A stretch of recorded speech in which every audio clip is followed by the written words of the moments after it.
ঘরে ডিম আর ব্রেড থাকলে একদম ঝটপট এই নাস্তা বানিয়ে ফেলতে পারবেন। হ্যালো এভরিওয়ান, কি অবস্থা সবার? আজকে চলে আসলাম আরো নতুন একটা ভিডিও নিয়ে। তো আজকে আমি বানাচ্ছি ঝাল ঝাল ডিম টোস্ট। প্রথমে একটি পাত্রে 2টি ডিম ভেঙে নিচ্ছি। এবার এর মধ্যে স্বাদ মতো লবণ, 1 কাপ পেঁয়াজ কুচি আর কাঁচামরিচ কুচি দিয়ে দিলাম। এবার সবকিছু ভালো করে মিশিয়ে নিতে হবে। এইবার দিয়ে দিচ্ছি 1 চামচ পরিমাণ কর্নফ্লাওয়ার। এবার সবকিছু ভালো করে মিশিয়ে নিতে হবে। এইবার নিয়ে নিচ্ছি স্লাইস করা ব্রেড। ব্রেডের এক পাশে ডিমের মিশ্রণটা সমানভাবে লাগিয়ে নিচ্ছি। এইবার একটি প্যানে অল্প তেল গরম করে ডিমের মিশ্রণ লাগানো ব্রেডগুলো দিয়ে ভেজে নিচ্ছি।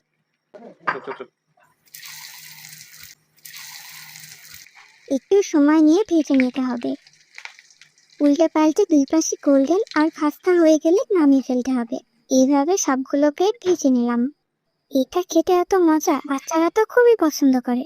ঝটপট ব্রেকফাস্ট বা সন্ধ্যার নাস্তা একবার ট্রাই করে দেখুন। আজকে এ পর্যন্তই। দেখা হবে নতুন কোনো ভিডিওতে। আল্লাহ হাফেজ।